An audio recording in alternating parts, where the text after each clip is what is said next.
నమస్తే, నేను Sreeja, tarot card reader, crystal healer and horoscope reader.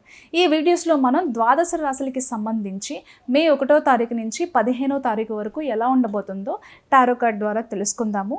అలాగే మీలో ఎవరైనా టారో కార్డ్ రీడింగ్ నేర్చుకోవాలనుకున్నా, క్రిస్టల్ హీలింగ్ నేర్చుకోవాలనుకున్నా, క్రిస్టల్ అంటే ఏంటో తెలుసుకోవాలి, స్విచ్ బోర్డ్ థెరపీ నేర్చుకోవాలి అనుకుంటే స్క్రీన్ మీద కనిపిస్తున్న నంబర్స్కి కాల్ చేసి మీరు క్లాసెస్కి సంబంధించిన వివరాలు అడిగి తెలుసుకోవచ్చు.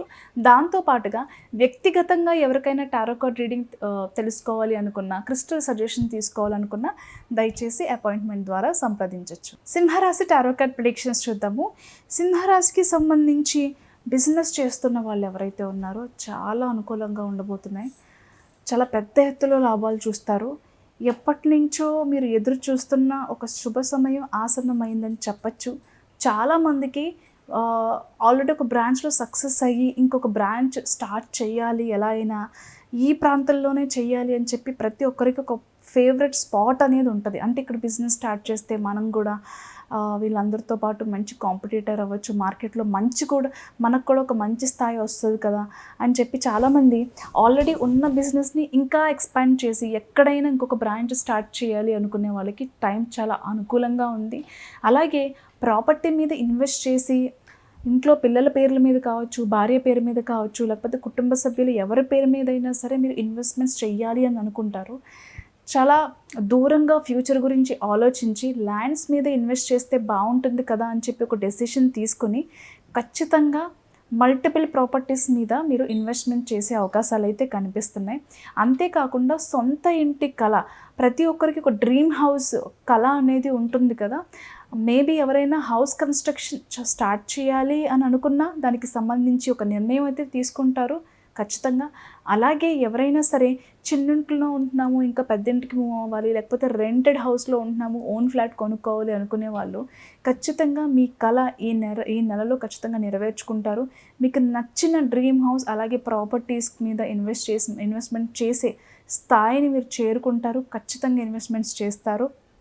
అలాగే బిజినెస్లో కూడా కొత్త ప్రాజెక్ట్స్ కానివ్వండి, కొత్త క్లయింట్స్తో ఇంటరాక్ట్ అవ్వటం కానివ్వండి, వాళ్ళతో బిజినెస్ డీల్స్ చేసుకోవటం కానివ్వండి, సేల్స్ పెంచుకోవటం కానివ్వండి, మీ బిజినెస్ ఇవాగ ప్రమోట్ చేసుకునే విషయంలో, మార్కెటింగ్ చేసుకునే విషయంలో మీరు 100% సక్సెస్ అవుతారు. కొత్త కొత్త ప్రాజెక్ట్స్ కానివ్వండి, లేకపోతే మీకు బిజినెస్లో ఒక కొత్త ఒరవడి అంటే ఒక బూస్టింగ్ అనేది చాలా హెల్ప్ అవుతుంది ప్రతి బిజినెస్లో. అలాంటిది మేలో మీకు అది స్టార్ట్ అయిపోతుందని చెప్పడంలో ఎలాంటి సందేహం లేదు. అలాగే బిజినెస్ చాలా రోజుల నుంచి డల్గా రన్ అవుతుంది, కెరియర్లో కొంచెం వెనకబడి ఉన్నాము, ప్రమోషన్ ఎక్స్పెక్ట్ చేస్తే ప్రమోషన్ రావట్లేదు, పోనీ వేరే కంపెనీలో జాబ్ ట్రై చేద్దామంటే అది కూడా అవ్వట్లేదు. అలాగే బిజినెస్ చాలా మంచి ఉద్దేశంతో స్టార్ట్ చేసామో బాగుంటుందని, బట్ ఎక్స్పెక్ట్ చేసినంతగా లేదు అనుకుని బాధపడుతున్న వాళ్ళు ఎవరైతే ఉన్నారో, అంటే అది ఒక మిరాకిల్ అని చెప్పుకోవచ్చు, లేకపోతే ఒక వ్యక్తి ద్వారా అని చెప్పుకోవచ్చు. ఎలా అయినా సరే బిజినెస్లో చాలా మంచి లాభాలు అనేవి స్టార్ట్ అవుతాయి. కెరియర్లో ప్రమోషన్ కానీ, శాలరీ ఇంక్రిమెంట్ కానీ, ఆన్సైట్ ఆపర్చునిటీస్కి సంబంధించిన శుభవార్తలు కానీ, వాట్ నాట్ ప్రతిదీ కూడా ఈ మంత్లో మీకు కెరియర్ పరంగా, బిజినెస్ పరంగా కూడా చాలా అనుకూలతలు ఉండబోతున్నాయి అన్నమాట.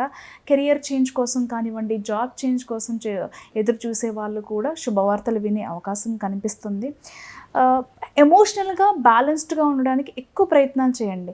చేసే ప్రయత్నాల్లో కొంచెం ఎప్పుడైనా వెనకపడినప్పుడు మిమ్మల్ని మీరు క్రిటిసైజ్ చేసుకోవటం కానివ్వండి, సెల్ఫ్గా మిమ్మల్ని మీరు డౌన్ చేసుకోవటం కానివ్వండి, అలా చేయకండి. ఎందుకంటే ప్రతిదీ కూడా ఇక్కడ ఎనర్జీ రిలేటెడే మనం చేసేది.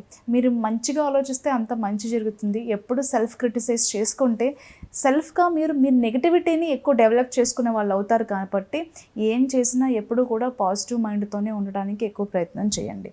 పాస్ట్ గురించి ఎక్కువ ఆలోచిస్తూ ఉంటారు. దయచేసి అలా ఆలోచించుకొని జరిగిపోయిన విషయాల మీద ఎక్కువ ఫోకస్ పెట్టకండి. ఎవరికైనా డబ్బులు ఇచ్చేటప్పుడు కానివ్వండి, ఎక్కడైనా డాక్యుమెంట్స్ మీద సైన్ చేసేటప్పుడు కానివ్వండి, మీరు ఏదైనా ప్రాపర్టీ కొంటున్నప్పుడు, ఇంతకుముందే మనం చెప్పుకున్నాం ప్రాపర్టీస్ కొనే అవకాశం ఉంది అని చెప్పి, అలా ప్రాపర్టీస్ కొనే ముందు కానివ్వండి, ఏదైనా లోన్స్కి అప్లై చేసేటప్పుడు కానివ్వండి, ఆన్లైన్లో ఏదైనా వెబ్సైట్స్ ఓపెన్ చేసినప్పుడు, ఏదైనా ఓటీపీలకి సంబంధించిన దాని రిలేటెడ్ ఎవరైనా కాల్ చేసినప్పుడు అది ఖచ్చితంగా నిజమా కాదా అనే అనాలిసిస్ చేయటం కానివ్వండి, మిమ్మల్ని మీరు జాగ్రత్త పరుచుకోవటంలో కానివ్వండి, దయచేసి విఫలం అవ్వకండి. మోసం చేసే వాళ్ళు ఉన్నారు, అన్ని రకాలుగా జాగ్రత్తగా ఉండండి.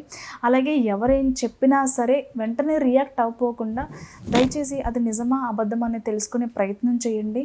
బిజినెస్లో కానివ్వండి, ఇంకా వేరే లావాదేవీలు ఏదైనా చేస్తున్నప్పుడు ఒక డిపార్ట్మెంట్కి సంబంధించిన వాళ్ళ మధ్యలో పెట్టుకుని చేయటం కానివ్వండి, లేకపోతే మీరు ఏదైతే ట్రాన్సాక్షన్ చేస్తున్నారో దాని మీద బాగా అవగాహన ఉన్న వ్యక్తుల ద్వారా అది చేయటం కానివ్వండి చేయండి.